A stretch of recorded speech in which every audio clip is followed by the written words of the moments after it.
The Gulfstream G650 couldn't land fast enough.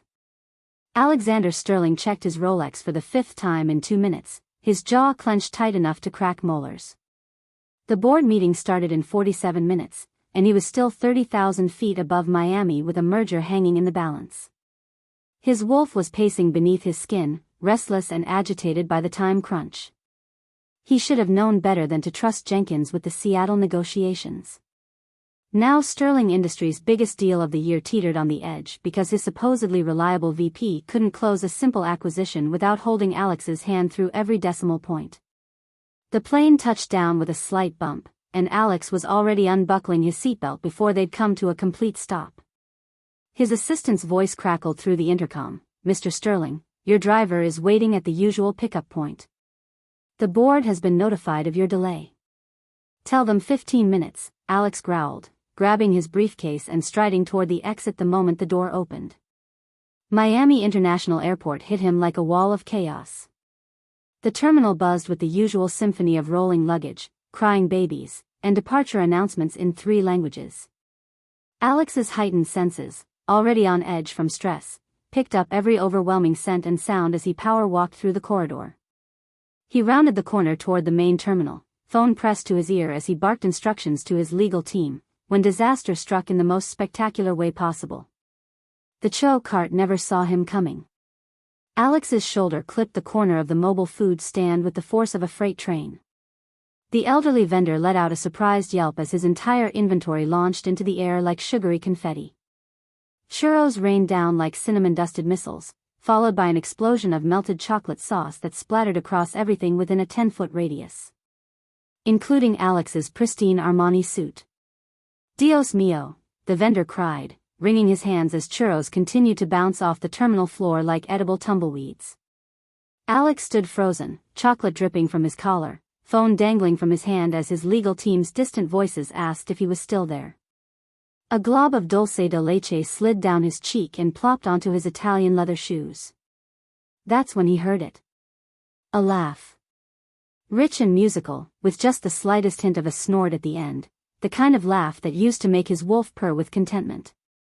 The kind he hadn't heard in 5 years but would recognize in his sleep. His head snapped up, and there she was. Isabella Rodriguez stood about 15 feet away, one hand pressed to her mouth in a futile attempt to contain her mirth, dark eyes sparkling with the same mischief that used to drive him crazy in all the best ways. Her black hair was pulled back in a messy bun, and she wore simple jeans and a yellow sundress that made her look like walking sunshine. She was just as beautiful as the day she'd walked out of his life. But it wasn't Bella who made his wolf suddenly sit up and take notice with laser focus. It was the 2 small figures flanked on either side of her, both approximately 4 feet tall and currently covered head to toe in chow sugar. Twin children. A boy and a girl. The little girl had Bella's warm brown eyes and wild curls, but the stubborn set of her jaw was pure Sterling. The boy was lankier, with the same dark hair as his sister, but his eyes. Alex's wolf let out a sound somewhere between a whimper and a howl. Those were his eyes. Storm gray and already showing signs of the Sterling family's trademark intensity, even on a 4-year-old face. The scent hit him a heartbeat later. Pack. Family. His cubs. The realization slammed into him like a physical blow, stealing his breath and making his knees feel suspiciously unsteady. He had children. Twins. And Bella had never told him. Before his brain could fully process this earth-shattering revelation, the little girl tugged on Bella's dress with a sticky hand, her voice carrying clear as a bell across the terminal chaos. "Mama, why does the messy man smell like wet dog?" Several nearby travelers turned to stare, and Alex felt his face burn with embarrassment that had nothing to do with being covered in dessert.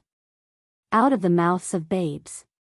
His wolf scent was apparently strong enough for even human children to pick up on, especially children who shared his bloodline. Bella's face went 3 shades paler, her eyes widening in unmistakable panic as she followed her daughter's pointing finger straight to Alex. She opened her mouth, probably to offer some explanation or hustle the kids away, but she never got the chance.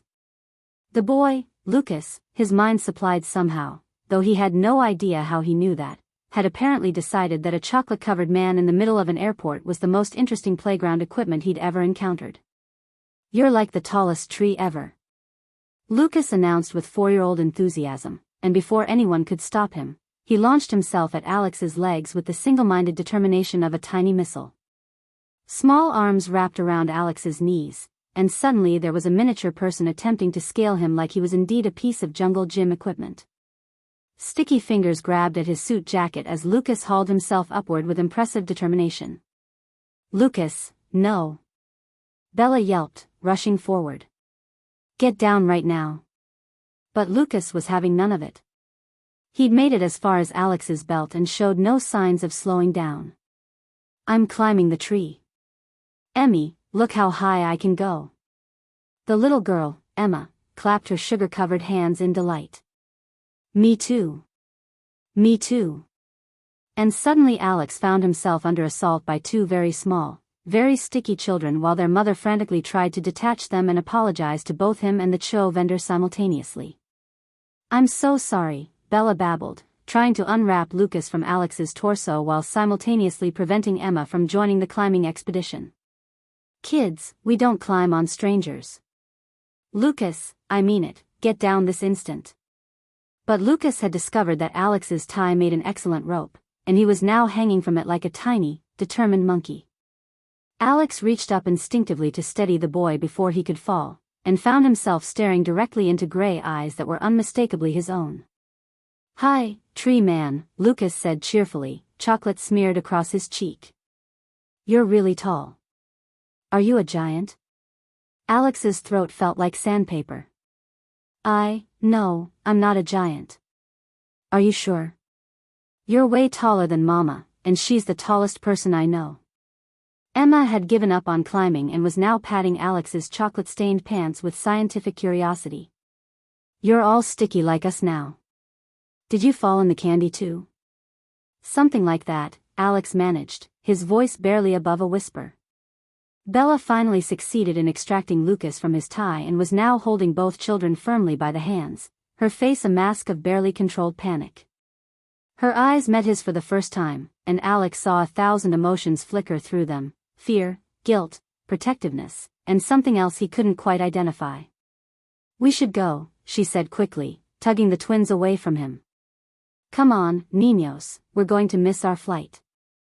But Emma dug in her heels, still staring at Alex with curious eyes. "Mama, why are you scared of the tree man? He smells familiar." Alex's wolf practically howled at that innocent observation. Of course she could smell the connection. They were his cubs, his pack, and pack always recognized pack, even when they were too young to understand what it meant. Bella's grip on the children's hands tightened. "We really need to go."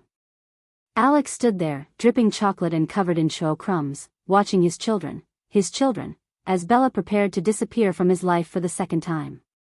His phone was still buzzing with calls from his legal team. The board meeting was now less than 30 minutes away, and he was pretty sure there was dulce de leche in his hair. But none of that mattered. Because he was a father. And Bella had kept his cubs from him for 5 years.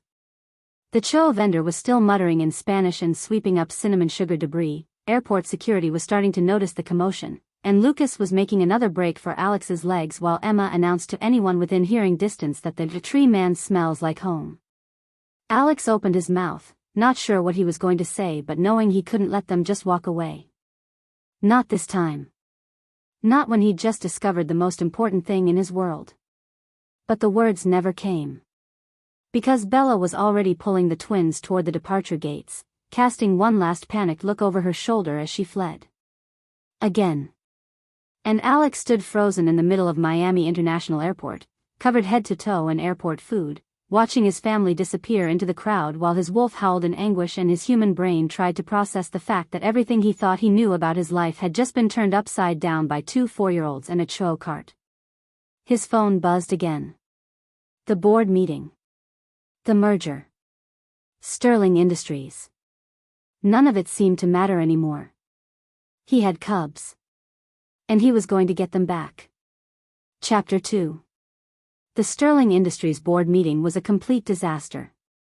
Alex had shown up 23 minutes late, still reeking of churros and chocolate, with what appeared to be cinnamon sugar embedded in his eyebrows. He'd mumbled through his presentation about quarterly projections while his mind replayed the image of two gray eyes staring up at him trustingly. The merger deal collapsed spectacularly when he accidentally called the potential acquisition target Emma, instead of Emerald Technologies, 3 times in a row. His CFO had pulled him aside afterward to ask if he needed medical attention. Now, 4 hours later, Alex stood in his penthouse overlooking Biscayne Bay, still wearing his destroyed suit, staring at his laptop screen like it held the secrets of the universe. Which, arguably, it did. How to be a father when you didn't know you were a father. Google's search suggestions were less than helpful. How to be a good father yielded 847 million results, most of which seemed to assume he'd had at least 9 months to prepare for this moment.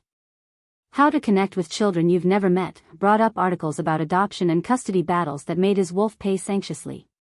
He tried a different approach: how to talk to 4-year-olds. The first result was a WikiHow article with illustrations of a smiling man crouched down to child level, demonstrating active listening techniques. Alex studied the cartoon figure's open body language and practiced the pose in front of his floor-to-ceiling windows.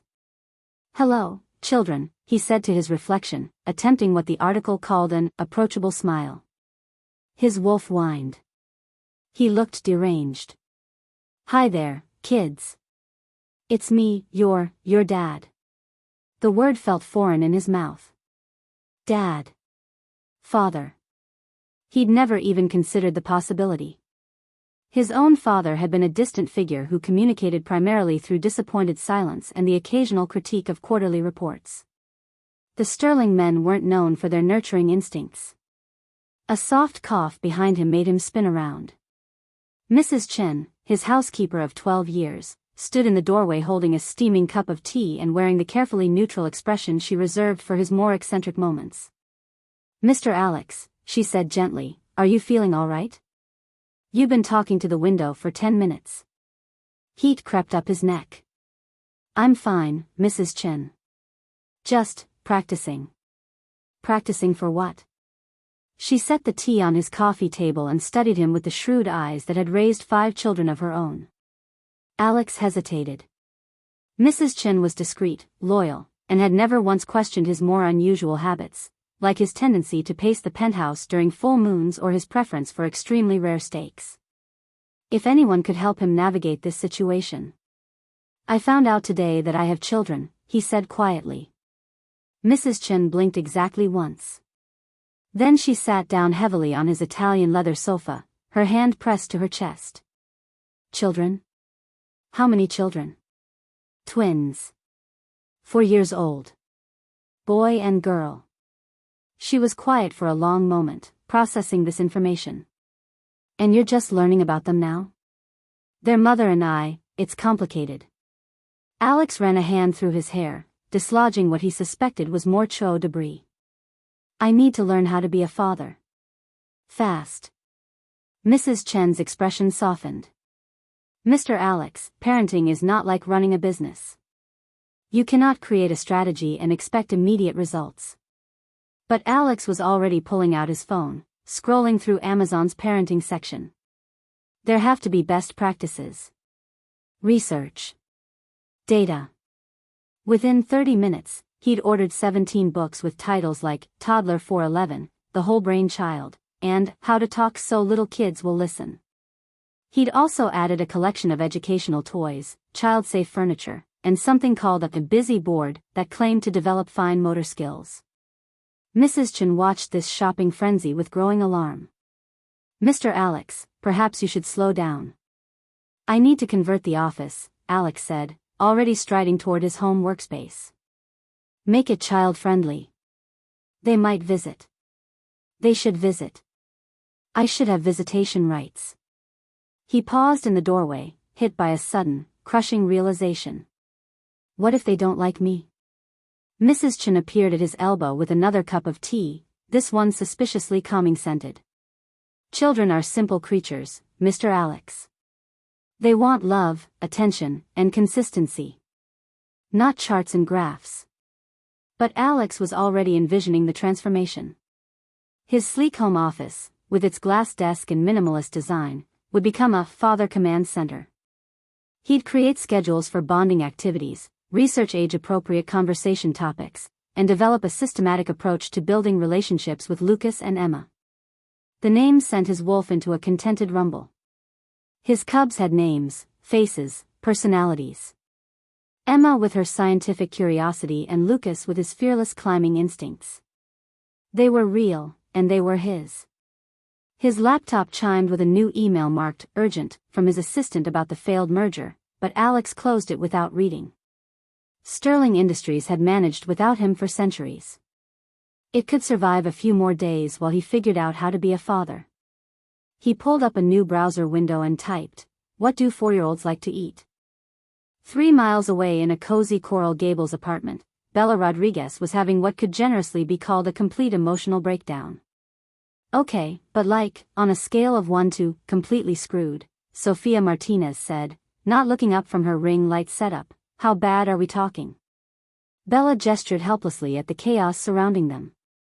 What had been a normal living room that morning now resembled something between a greenhouse and a jungle expedition gone wrong. The pothose plants had tripled in size, their vines crawling across the ceiling like green tentacles. The fiddle leaf fig in the corner was now tall enough to require a stepladder for watering, and the succulents on the windowsill were threatening to burst from their pots entirely. "The plants haven't been this bad since the twins were born," Bella said, pacing between towers of vegetation. Every step made the floorboards creak under the weight of supersized planters. Sophia finally looked up from adjusting her TikTok setup, took one look around the apartment, and let out a low whistle. "Girl, you are stressed. Like Amazon rainforest stressed." As if summoned by her words, a philodendron unfurled a new leaf the size of a dinner plate. "Where are Emma and Lucas?" Sophia asked, pulling out her phone to start recording. "Watching Bluey at my mom's. I needed time to think." Bella slumped onto the couch, which was now partially obscured by the sprawling branches of what used to be a modest snake plant. He saw them, Soph. He looked right at them, and I could see him putting it together. Sophia positioned her phone for the perfect angle, her TikTok instincts kicking in even during crisis management. "Okay, spill everything. And I mean everything, because my followers are going to eat this drama up. You are not putting my life crisis on TikTok." "I'm absolutely putting your life crisis on TikTok. But I'll make it a hypothetical friend situation." Sophia hit record and immediately slipped into her social media persona. "Hey, spell seekers. Your girl Sophia here with another episode of Spells and Tells, and today we're talking about what happens when your past literally crashes into your present. Hypothetically speaking, of course." She turned back to Bella, who was now stress-eating leftover churros. Apparently the twins had insisted on buying some after their airport adventure. "Start from the beginning. The actual beginning." Bella closed her eyes and let herself remember. 5 years ago, when she'd been young and stupid and completely head over heels for a man who turned into a wolf during full moons. 5 years earlier. The first time Alexander Sterling kissed her, Bella had accidentally made every flower in the hotel garden bloom at once. It was March in Miami, and she'd been working as an event coordinator for one of his company's charity galas. He'd been everything she should have avoided: powerful, wealthy, and carrying himself with the kind of confidence that came from never having to worry about rent money. But when he'd smiled at her across the ballroom and asked her to dance, her magic had hummed with approval.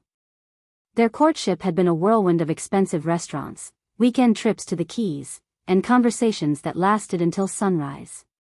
Alex had been surprisingly down-to-earth for a billionaire, with a dry sense of humor and an unexpected gentleness when he held her.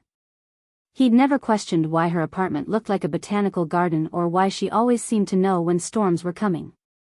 For 3 months, Bella had allowed herself to believe in fairy tales. Then she'd met his mother. Margaret Sterling was the kind of woman who could freeze a room with a single glance. Tall, elegant, and utterly ruthless, she'd summoned Bella to afternoon tea at the Sterling family estate like a queen granting audience to a peasant. "Miss Rodriguez," she'd said, not bothering with pleasantries, "I understand you've been spending time with my son." "Yes, ma'am." Bella had worn her best dress and still felt underdressed in the Sterling family's palatial living room. Alexander is heir to a considerable fortune and responsibility. The Sterling family has certain expectations for his future wife. The word wife had sent a flutter of hope through Bella's chest, quickly crushed by Margaret's next words. You are not suitable. The dismissal had been delivered with the casual cruelty of someone swatting a fly. Margaret Sterling didn't raise her voice or make threats. She simply laid out the facts. Bella was common, poor, uneducated, and completely wrong for her son.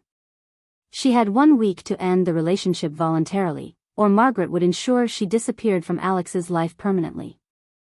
I have resources, Miss Rodriguez. Connections. It would be unfortunate if your immigration status came under scrutiny, or if your little catering business encountered difficulties with health inspectors. Bella's magic had reacted to the threat like a living thing, every plant in the Sterling estate straining toward the windows as if seeking escape. Margaret had noticed, her eyes narrowing with sudden interest. Interesting. Perhaps you're even more unsuitable than I thought. That night, Bella had packed her bags and left Miami without explanation. She'd driven north until she ran out of gas in a small town outside Jacksonville, where she discovered she was pregnant and finally understood why her magic had been so volatile lately. The twins had been born during a thunderstorm that knocked out power for 3 counties.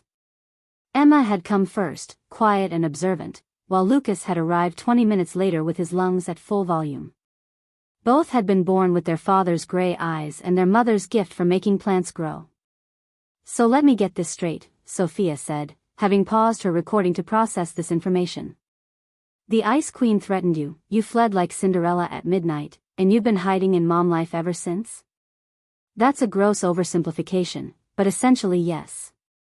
Bella picked at her chuo, no longer hungry. I kept telling myself I'd reach out when the kids were older. When I was more established.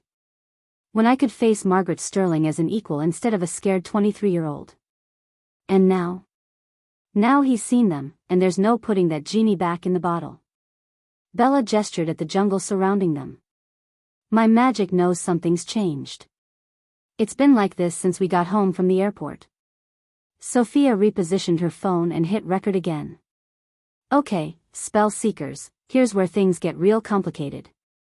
Because hypothetically speaking, what do you do when the father of your children is back in your life, but his family literally threatened to destroy you?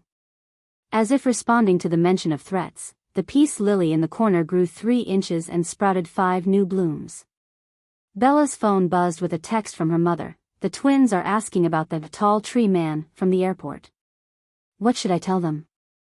Before she could respond, another text came through, this one from an unknown number. Ms. Rodriguez, this is Margaret Sterling.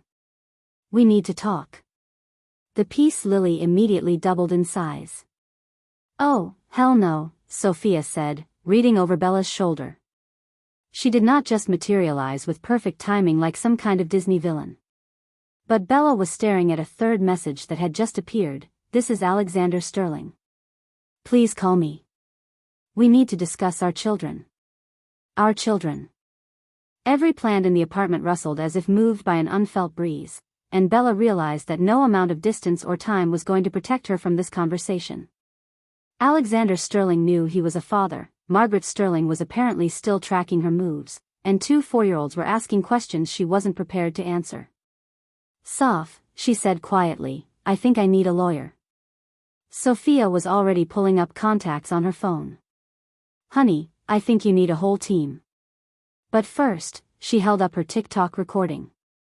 Can I at least post this? Because this is peak drama content, and my engagement has been suffering lately. Outside, thunder rumbled despite the clear sky, and every plant in the apartment turned toward the windows as if sensing an approaching storm. The Margaret Sterling kind of storm. Back in his penthouse, Alex stared at the text he'd sent to Bella's number, obtained through methods he preferred not to examine too closely, and wondered if he'd made the right choice reaching out so directly. His home office was now unrecognizable.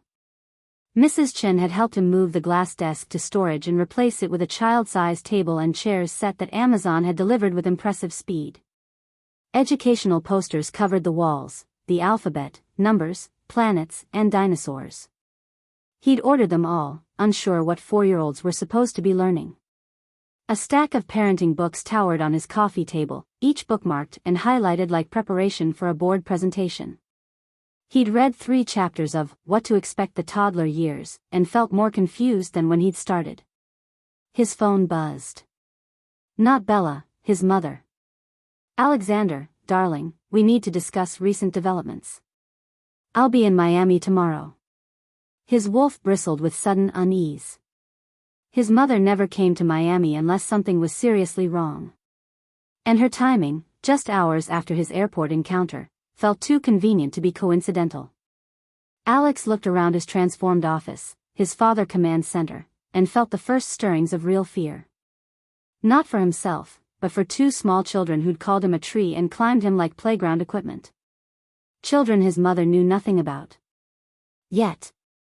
He picked up his phone and scrolled through his contacts until he found what he was looking for. The private investigation firm Sterling Industries kept on retainer for sensitive corporate matters.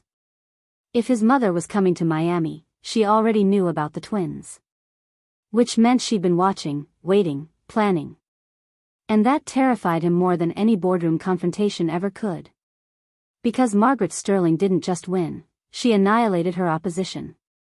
And Bella and the children were about to become her opposition. Alex stared at his reflection in the darkening windows, crumbs finally washed from his hair, wearing a "World's Best Dad" t-shirt that felt like false advertising. He had less than 24 hours to figure out how to protect a family he'd just discovered from a mother who'd never met a problem she couldn't eliminate. The father command center suddenly felt less like preparation and more like a war room. His phone buzzed again. This time, it was Bella. "We need to meet. But not alone. I'm bringing backup." Alex smiled grimly. Smart woman. He'd need backup too. Chapter 3. Alexander Sterling had acquired companies across 3 continents, negotiated billion-dollar mergers, and once talked a hostile takeover target into surrender over a single lunch meeting. But standing outside Coral Gables Park at 7:30 in the morning, holding a carrier of premium coffee and organic juice boxes that cost more than most people's grocery budget, he felt like he was about to attempt his most challenging negotiation yet. Convincing the mother of his children to let him be part of their lives. His private investigator had tracked Bella to this address, but when Alex arrived at the apartment complex, a helpful neighbor with paint-stained fingers had informed him that the pretty lady with the twins went to the park with those kids who make the flowers grow funny. That last comment had made his wolf sit up and take notice. Now, watching from behind a cluster of royal palms, Alex spotted them immediately. Bella sat on a bench near the playground, laptop balanced on her knees, occasionally glancing up to monitor her children. She wore a simple sundress and sandals, her dark hair caught up in a messy bun, and looked like she belonged in the peaceful morning setting. The twins, however, were causing what could only be described as botanical chaos. Emma knelt in the flower bed beside the playground, her small hands pressed against the soil. As Alex watched, a cluster of marigolds suddenly burst into full bloom, their orange petals unfurling with unnatural speed. She moved to the next patch, and the same thing happened, winter-dormant plants awakening to her touch like spring had arrived in fast forward. "Emma, Mija, remember what we talked about," Bella called without looking up from her laptop. "Gentle touches only." "I am being gentle, Mama." Emma protested, then immediately proved this wrong by accidentally supercharging a patch of hibiscus bushes into a riot of red blooms. Meanwhile, Lucas had discovered that the monkey bars presented an interesting challenge when you possessed supernatural strength. Instead of hanging from the bars, he was gripping them hard enough to leave small indentations in the metal. A mother pushing her toddler on the nearby swings kept glancing over with concern. "Lucas," Bella called, still typing, "normal kid strength, remember? But it's more fun this way." Lucas swung from bar to bar, each grip leaving tiny fingerprint dents. "Look how fast I can go." Alex's wolf whined with a mixture of pride and terror. His cubs were magnificent, and completely out of control. He took a deep breath and approached the bench, his expensive coffee and juice boxes held like a peace treaty. Bella sensed his presence before he spoke, her shoulders tensing as she looked up from her laptop. Alexander. Her voice was carefully neutral, but he caught the slight tremor underneath. Bella. He gestured toward the carrier. I brought coffee. And he held up the juice boxes, which featured organic fruit blends and cost $8 each. These. She stared at the juice boxes for a long moment. Those cost more than my kid's entire lunch budget. Is that bad? It's very you. But she accepted the coffee he offered, inhaling the rich aroma with obvious appreciation. Ethiopian single origin? You remembered. I remember a lot of things. She glanced toward the playground where Lucas was now hanging upside down from bars that were starting to show stress fractures. Kids, come here. We have a visitor. Emma looked up from her flower garden, soil smudged across her cheek, and immediately brightened. Tree man. Lucas dropped from the monkey bars with supernatural grace and launched himself across the playground. You came back. Are we playing the climbing game again? Lucas, no, Bella started, but she was too late. Lucas reached Alex at full speed and immediately began scaling him like he was indeed a piece of playground equipment. Small hands with superhuman grip found purchase on Alex's belt, his jacket, his shoulders. Within seconds, Lucas was perched on Alex's shoulders like he'd conquered Mount Everest. I told you he was the tallest tree, Lucas announced to everyone within hearing distance. And he still smells like home. Alex's wolf practically purred at those words, but his human brain was focused on the concerning ease with which a 4-year-old had just climbed him. Lucas, that was very impressive. Mama says I'm too strong sometimes, Lucas confided, settling more comfortably on Alex's shoulders. But you don't seem too bothered. Because I'm a werewolf and you're apparently inheriting superhuman strength, Alex thought but didn't say. Instead, he carefully lifted Lucas down and handed him one of the ridiculously expensive juice boxes. Ooh, fancy, Emma said, appearing at his elbow with dirt-covered hands and a businesslike expression. What flavor? Acai berry and, Alex checked the label. Superfoods blend? That's okay, I guess. Lucas likes anything purple. Emma accepted her juice box, mango and turmeric, and studied Alex with the intense focus of a scientist examining a particularly interesting specimen. Are you really our dad? The question hit him like a physical blow. Bella made a strangled sound, and Alex felt his wolf's emotions surge, pride, protectiveness, and a desperate need to claim these perfect little creatures as his own. Yes, he said simply. I am. Emma nodded as if this confirmed her working hypothesis. That explains the smell thing. And why Lucas gets excited around you. He only gets that way around Pack. Emma, Bella warned. What? It's true. Remember when we met Mrs. Martinez's nephew who's a werewolf? Lucas did the same happy wiggling. Alex blinked. Mrs. Martinez's nephew is half-wolf on his father's side, Emma said matter-of-factly. His human side is stronger though, so he only shifts during full moons. Lucas shifts when he gets really excited or scared. Show him, Lucas. Emma, no. Bella shot to her feet, laptop sliding off her knees. But Lucas was already bouncing with excitement, his gray eyes beginning to glow with an inner light that Alex recognized all too well. You want to see? I can do ears and a tail. Watch. Lucas, absolutely not, Bella started. Too late. Lucas's excitement reached a critical threshold, and his partial shift began in broad daylight, in the middle of a public park, with at least a dozen other families within view. Small ears began to elongate and point, his canine teeth extended, and the beginning of a tail started to emerge. Several nearby parents turned to stare, and a woman pushing a stroller actually pulled out her phone. Alex moved faster than human reflexes should have allowed, scooping Lucas up and diving behind the nearest hot dog stand just as the little boy's transformation reached its most obvious stage.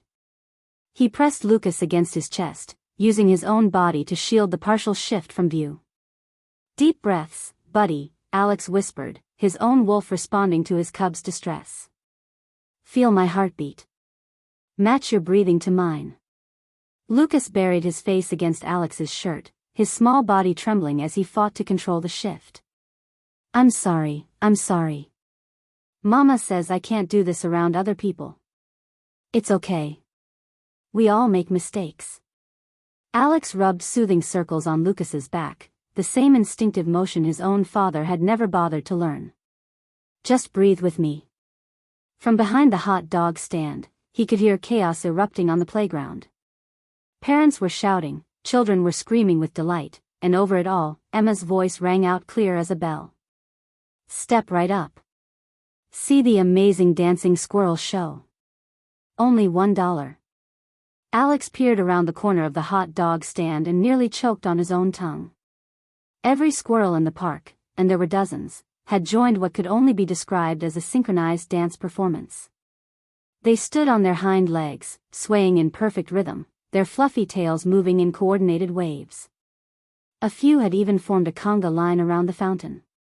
Bella stood in the center of it all, her eyes closed in concentration, her hands moving in subtle patterns that guided the impromptu wildlife show. Her magic was strong enough to control every small creature in the vicinity, creating the most spectacular distraction Alex had ever witnessed. And Emma, entrepreneurial genius that she was, had set up shop by the playground entrance and was actually collecting dollar bills from amazed parents who thought they were witnessing some kind of park entertainment. My sister's really good with animals, Lucas said proudly, his shift finally under control.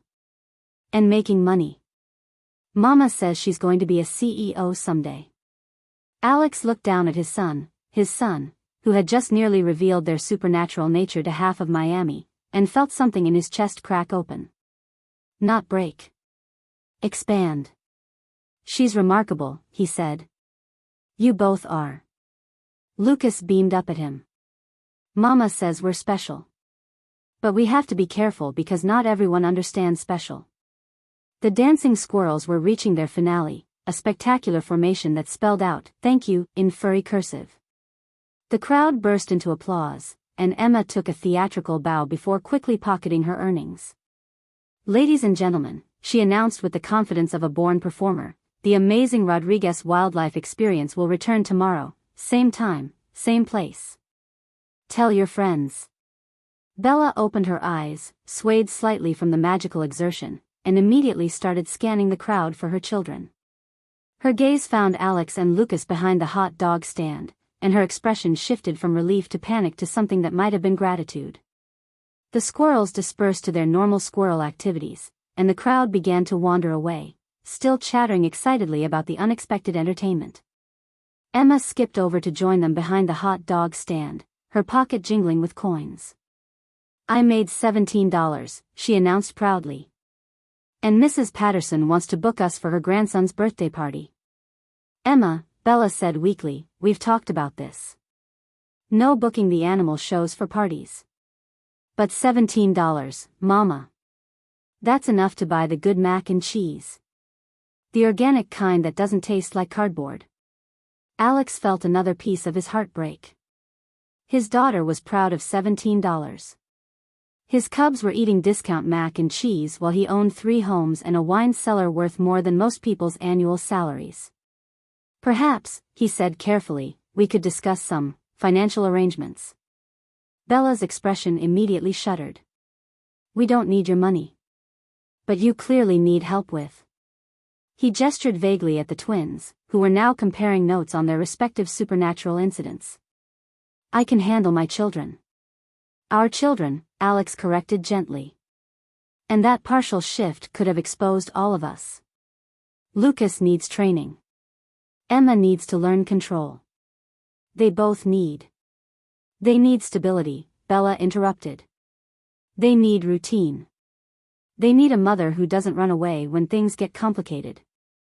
The accusation hung in the air between them. Alex's wolf bristled, but his human side recognized the hurt underneath her words. I didn't know, he said quietly. If I had known.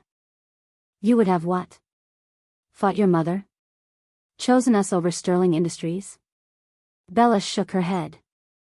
You live in a different world, Alex.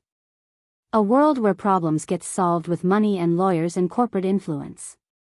My children can't be another acquisition. That's not what I... Mama, Emma interrupted, tugging on Bella's dress. The tree man brought us expensive juice. And he smells like Lucas when Lucas is happy. I think he wants to be Pack. Out of the mouths of babes. Alex crouched down to Emma's level, meeting those serious brown eyes that reminded him so much of her mother. I would very much like to be Pack, if your mama will let me. Emma considered this with 4-year-old gravity. Do you know how to play hide and seek? I could learn. Do you know about magic flowers and wolf boys and squirrel shows? I'm learning about those too. Do you have somewhere we could practice being wolves without scaring the regular people? Alex glanced up at Bella, who was watching this exchange with an expression he couldn't quite read. I might have some ideas about that. Lucas, who had been uncharacteristically quiet during this conversation, suddenly piped up. Does this mean we get to keep you? The question was so innocent, so hopeful, that Alex felt his composure crack entirely. I would very much like that. But do you promise not to leave like Mama's other boyfriends? Lucas. Bella gasped. What? They always leave when they find out about the magic stuff. Marcus ran away when Emma made his car covered in flowers. And David stopped calling after I accidentally bent his golf club. Alex looked between his children, these perfect, powerful, complicated little beings, and their mother, who was clearly struggling to raise them alone while managing supernatural abilities that could expose them all. I promise, he said solemnly, that I will never run away because of magic. I understand magic. I understand wolves. And I understand that family doesn't abandon each other. He stood up and met Bella's eyes directly. We need to talk. Really talk. About their training, their safety, their future. I know you don't trust me, and I know you have reasons. But our children are developing powers they don't understand, and they need guidance we can provide together. Bella was quiet for a long moment, watching Emma carefully count her squirrel show earnings while Lucas practiced hanging from a tree branch with one hand. One conversation, she said finally. But not here. Somewhere private. And I choose the location. Fair enough. And Alex? She fixed him with a stare that reminded him exactly why he'd fallen for her in the first place. If you hurt them, if you make them promises you can't keep, if you disappear when things get difficult, if you let your mother anywhere near them, I will unleash every ounce of magic I possess to make sure you regret it. Are we clear? His wolf recognized the threat and respected it. His human side felt something that might have been relief. Bella was fierce when it came to protecting their cubs. That was exactly what they needed. Crystal clear, he said. I want to be their father, Bella. Really be their father. Not just provide support from a distance. I want Sunday morning pancakes and school pickups and bedtime stories about magic wolves who save the day. Emma perked up at this. Do you know any good wolf stories? I know a few, Alex said solemnly. Stories about wolves who learn to be part of a pack. Stories about cubs who grow up to be strong and brave and kind. Tell us one. Lucas demanded. Bella glanced around the park, where normal families were having normal playground experiences without supernatural wildlife shows or partially shifting children or billionaire wolf fathers trying to buy their way into hearts with overpriced juice boxes. Not here, she said. But maybe somewhere else. Somewhere safe. My penthouse has a private terrace, Alex offered. Soundproofed. No neighbors. The twins could practice their abilities without worrying about exposure. Absolutely not. I'm not bringing my children into your world. Then we'll find neutral ground. Somewhere that belongs to neither of us. Emma had finished counting her money and was now studying the two adults with the shrewd expression of someone far older than 4. Are you going to be fighting a lot? Because Lucas gets upset when people fight, and when Lucas gets upset, he shifts, and when he shifts in public, Mama has to make the squirrels dance, and I can only charge so much for squirrel shows before people get suspicious. Alex stared at his daughter. How are you 4 years old? I read a lot, Emma said matter-of-factly. And I pay attention. Mama says paying attention is how you survive. The weight of that statement, the idea that his 4-year-old daughter already understood survival, settled heavily in Alex's chest. These children had been living with secrets, with constant vigilance, with the knowledge that being themselves could put them in danger. And their mother had been carrying that burden alone. Bella, he said quietly, we really do need to talk. She looked at him for a long moment, then at their children, then back at him. Tonight. After they're asleep. There's a 24-hour diner on Calle Ocho. Versailles. Meet me there at 9. I'll be there. And Alex? Come alone. If I see any Sterling Industries security, any private investigators, any hint that this is anything other than two parents trying to figure out what's best for their children, I disappear. And this time, you won't find us. Alex's wolf whined at the threat, but he nodded. Just me. I promise.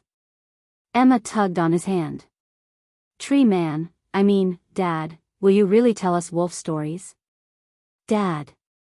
The word hit him like a lightning bolt, and Alex had to swallow hard before he could speak. As many as you want to hear. Good, she said with satisfaction. Because I have a lot of questions about pack dynamics and supernatural inheritance patterns and whether werewolf capitalism is a sustainable economic model. Alex looked at Bella, who was trying not to smile.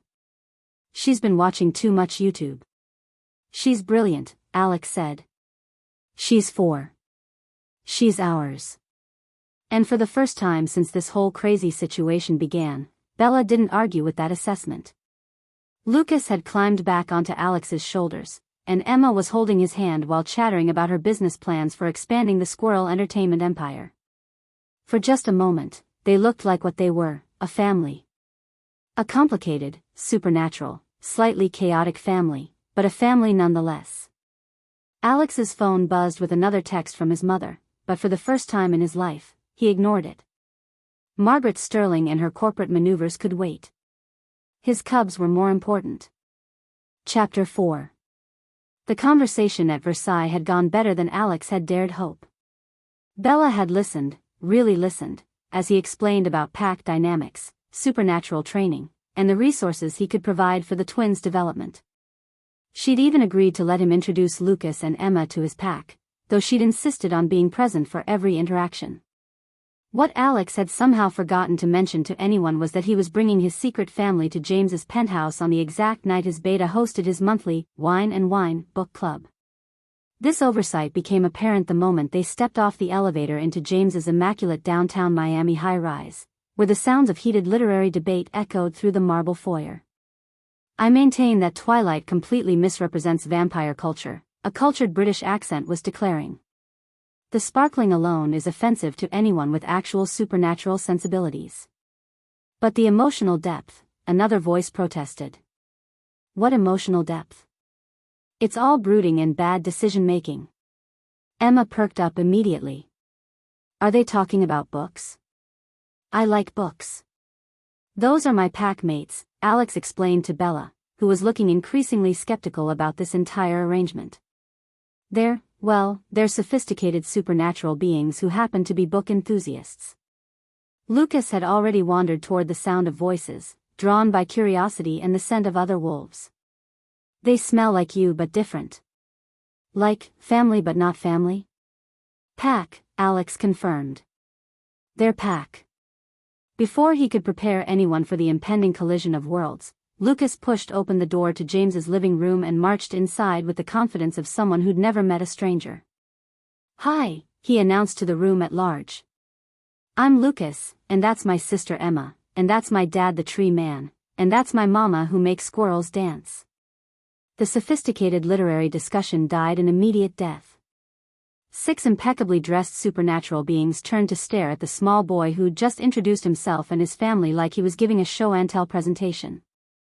The room fell so silent that Alex could hear his own heartbeat. James Whitmore, Alex's beta and best friend since college, slowly set down his wine glass and fixed Alex with a look that promised serious consequences later. Alexander. What an unexpected surprise. James, Alex said weakly. I forgot about book club. You forgot about, James's voice climbed an octave before he visibly controlled himself. I see. Emma had followed her brother into the room and was now studying the assembled pack with scientific fascination. You're all very fancy, she observed. And you smell like wolves, but you're sitting in chairs like humans. That's interesting.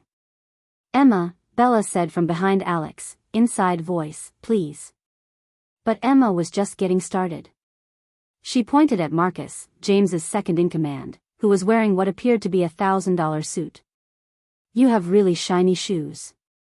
Do you polish them yourself or do you have people for that? Marcus blinked. I have people. That's very fancy. Emma moved on to the next pack member. And you have very white teeth. Do you brush them 3 times a day like the dentist says? 4 times, admitted David, looking slightly dazed. Very responsible. Emma nodded approvingly before turning to the only female pack member present. And you smell like flowers and leather. That's a nice combination. Most people just smell like one thing. Sarah, James's girlfriend and the pack's resident tech genius, looked charmed despite herself. Thank you. It's lavender and, well, leather. Lucas, meanwhile, had gravitated toward James, who was still processing the appearance of children in his carefully curated adult space. Are you my dad's friend? Lucas asked, tilting his head with wolf-like curiosity. I am his beta, James said carefully. What's a beta? It means I'm his second-in-command. His assistant, in a way. Lucas's eyes lit up. Like a best friend who helps with work? That's actually a remarkably accurate description. Cool. Can you teach me how to make fart noises with my armpits? Dad doesn't know how, and Mama says it's undignified, but I think it's a very important life skill. The sophisticated supernatural beings of Alex's pack stared in collective horror as Lucas demonstrated his armpit technique, producing a sound that would have made a middle school cafeteria proud. Lucas, Bella said weakly. What? It's educational. Listen, he produced another sound, this one even louder. That one was B-flat. James looked at Alex with an expression of pure bewilderment. Your son wants me to teach him armpit music theory. He's very enthusiastic about learning, Alex offered. I can also do this. Lucas proceeded to demonstrate what appeared to be an entire armpit symphony, complete with different pitches and rhythms. Several pack members winced. Emma, not to be outdone by her brother's performance, had discovered James's extensive library and was running her fingers along the book spines. You have a lot of books about business and wolves and... She paused. Why do you have 3 copies of 50 Shades of Grey? Emma. Bella yelped. Book club selection, James said faintly. We're very thorough in our literary analysis. Oh. Do you also have children's books? Because Lucas can't read very well yet, but he likes pictures. Sarah jumped in before anyone could process the image of supernatural bachelors discussing erotic literature in academic terms. We could get some children's books. What do you like to read about? Wolves, mostly. And science. And business. Emma paused thoughtfully. Do you think werewolf capitalism is a sustainable economic model? The entire room went silent again. She watches a lot of YouTube, Bella explained apologetically. I'm beginning to see that, James murmured. The doorbell chose that moment to ring, cutting through the surreal domestic scene. James glanced at Alex with confusion. Are you expecting someone else? Alex's blood turned to ice. He'd only told one other person about this meeting, and that had been a mistake born of habit and corporate conditioning. Oh, no. Oh, no, what? Bella demanded. The sound of heels clicking on marble echoed through the penthouse, followed by James's housekeeper's apologetic voice. I'm sorry, Mr. Whitmore, but she insisted. Margaret Sterling swept into the room like a force of nature dressed in Chanel. Her silver hair was perfectly coiffed, her expression was icily composed, and her presence immediately dominated the space in a way that made every wolf present straighten to attention. "Alexander," she said, her voice carrying the kind of authority that had been closing corporate deals for 40 years. "I believe we need to discuss recent developments." Emma looked up from her book browsing and studied the new arrival with frank curiosity. "Are you the scary grandma?" Margaret's perfectly composed expression flickered. "I beg your pardon?" "Mama said Dad's mother is very scary and has lots of power and doesn't like us very much." "Are you her?" "Emma," Bella said urgently, stepping forward. "That's enough." But Emma was on a roll. She walked directly up to Margaret Sterling, this woman who had terrified senators and made CEOs weep, and tilted her head with 4-year-old directness. "You have very sad eyes," Emma said matter-of-factly. "And your aura is all pokey and dark around the edges. Like you're hurt but you don't want anyone to know. Do you need a hug?" Margaret Sterling, who had faced down hostile corporate takeovers and government investigations without blinking, stared down at the small girl who'd just offered to hug her. What? Hugs help when people are sad. Mama says hugs are like magic for feelings." Emma reached up and patted Margaret's arm gently. "You smell like sadness and expensive perfume." "The perfume is nice, but the sadness makes me want to help." Alex watched his mother's face cycle through confusion, shock, and something that might have been grief. She looked down at Emma's small hand on her arm like it was the most foreign object she'd ever encountered.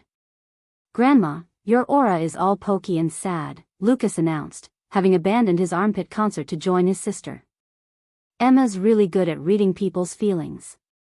She says I have a chaotic but loving aura, which sounds about right." "You're..." Margaret's voice was barely above a whisper.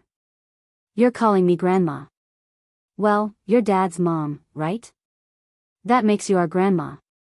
Unless you don't want to be our grandma, which would be sad because we've never had a grandma before." Emma considered this seriously.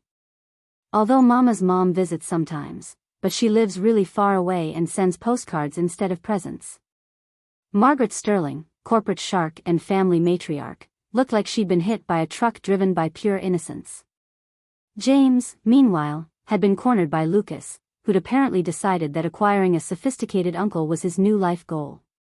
"Uncle James," Lucas said, testing out the title, "can you show me how to tie a tie? Dad's ties are always crooked, but yours is perfect." "I'm not your uncle," James protested weakly. "You're Dad's best friend, and best friends are like family, so that makes you my uncle. Can you teach me about wine? Dad says you know about fancy wine." "You're 4. You cannot drink wine." "Not drink it. Just learn about it." "Emma says education is important, and you seem very educated." Lucas paused. "Also, can you show me that armpit thing now? I think the fancy people need to learn about fun." Sarah was openly laughing now, her phone out to record the chaos. "This is the best book club ever." Marcus had somehow gotten drawn into a conversation with Emma about investment strategies, while David was attempting to explain the finer points of supernatural literature to a 4-year-old who kept interrupting with questions like, "But why don't the vampires just use sunscreen?" Bella stood in the middle of it all, looking like she'd stumbled into an alternate dimension where sophisticated werewolves discussed armpit music with preschoolers while her children psychoanalyzed billionaire matriarchs. "This is not how I pictured this going," she murmured to Alex. "Your children are..." Alex searched for words. "They're remarkable. They're going to give everyone here a nervous breakdown." But Margaret Sterling was kneeling down to Emma's level now, her perfectly pressed skirt forgotten as she studied her granddaughter's face. "You said I have sad eyes. What else do you see?" Emma considered this with the seriousness of a therapist. "You're scared. But not of us. You're scared of being left out. And you're angry, but the angry is covering up the hurt. You hurt because you thought we were gone forever, didn't you?" Margaret's composure finally cracked. How could you possibly know that?" "Magic," Emma said simply. "Mama says I see feelings like colors, and yours are all mixed up like a sad rainbow." But there's love in there too. It's just buried under all the scary stuff. I thought you were dead, Margaret whispered, and for the first time in Alex's memory, his mother sounded vulnerable. When Isabella disappeared, I had investigators try to track her down. They told me she'd lost the pregnancy. That there were no children. The room went deadly quiet. Even Lucas stopped his armpit demonstration to stare at his grandmother. You thought we died? Emma asked, her voice small. I spent 5 years believing I'd lost the chance to know you. That my actions had cost this family. Margaret's voice broke entirely. I thought I'd killed my own grandchildren through cruelty. Bella sank onto James's expensive sofa like her legs wouldn't hold her anymore. You thought they were dead? My investigator showed me medical records. A miscarriage at 12 weeks. I believed. Margaret looked up at Alex with eyes full of tears. I believed I'd destroyed everything. But we're not dead, Lucas said helpfully. We're right here being very alive and loud. Emma walked over to Margaret and, without asking permission, climbed into her lap. You can't have sad feelings about dead people when the people aren't actually dead. That's just silly. Margaret Sterling, who'd never held a child in her adult life, awkwardly wrapped her arms around her granddaughter. I suppose it is rather silly. Besides, Emma continued, settling comfortably against her grandmother's designer suit, now you can learn all about us. Like how Lucas can make really impressive fart sounds and I can make plants grow and we both sometimes turn into wolves when we get excited. You turn into, Margaret started. Just partially, Alex said quickly. They're still learning control. I can show you. Lucas offered brightly. Want to see my ears? Lucas, no, Bella said automatically. But it's Grandma. She should know about the wolf stuff. James cleared his throat. Perhaps we should move this conversation somewhere more private? Good idea, Alex agreed. James, could we use your office? But Emma had already made herself comfortable in Margaret's lap and was patting her grandmother's cheek gently. You don't have to be scary anymore, Grandma. We're here now, and we're not going anywhere. Right, Mama? All eyes turned to Bella, who looked like she was processing 17 different emotions at once. She glanced between her children, who'd somehow charmed an entire pack of sophisticated werewolves and turned a corporate ice queen into putty, and Margaret Sterling, who was clutching Emma like she was afraid the child might disappear. Right, Bella said finally. We're not going anywhere. Lucas cheered and went back to teaching James armpit music, while Emma began explaining to Margaret about the proper care and feeding of magical plants. The pack had given up all pretense of sophistication and were now fully engaged in conversations about everything from superhero preferences to the best brands of juice boxes. Alex looked around the room, at his mother holding his daughter, at his son turning his beta into a collaborator in juvenile humor, at Bella slowly relaxing into the chaos, and felt something settle in his chest. This wasn't how he'd planned any of this. But somehow, it was exactly what they all needed. Even if James would never live down the sight of him making fart noises with a 4-year-old. Alexander, Margaret said quietly, still holding Emma, we have a great deal to discuss. We do, he agreed. But perhaps, she added, watching Lucas attempt to teach sophisticated werewolves playground games, we could start with the important things.